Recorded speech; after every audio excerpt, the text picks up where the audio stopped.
দক্ষিণ চব্বিশ পরগনার নরেন্দ্রপুরের রাজপুর সোনারপুর পুরসভার বোয়ালিয়া উজ্জয়িনী মোড়ে জমি মাফিয়াদের হুমকির মুখে পড়লেন স্থানীয় বাসিন্দারা।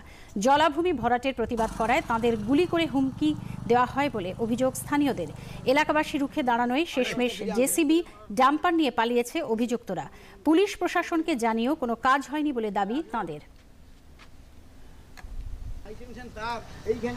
জেসিবি মেশিন এসে যে কোনো সময় আমার দাবি ইমিডিয়েটলি এই জায়গা আগের জায়গায় ফিরিয়ে দিতে হবে, সাধারণ মানুষের রাস্তা পরিষ্কার করে দিতে হবে। এইভাবে কোনো গুন্ডাবাজি, কোনো দাঙ্গা হাঙ্গামা এখানে আমরা সহ্য করব না।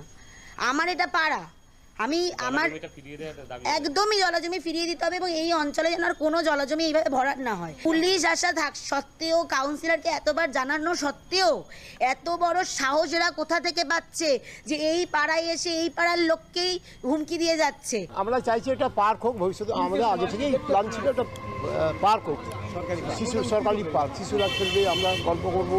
কিন্তু এই যে প্রকাশ্যে হুমকির পরেও লড়াই করছেন, কিভাবে লড়াই করছি? আমরা সমাজের জন্য, দেশের জন্য লড়াই করছি, এক হয়ে গেছি। এখানে কোনো রকম দুষ্কৃতি কাজ করা যাবে না, যার জন্য আমরা লড়াই করেই যাচ্ছি।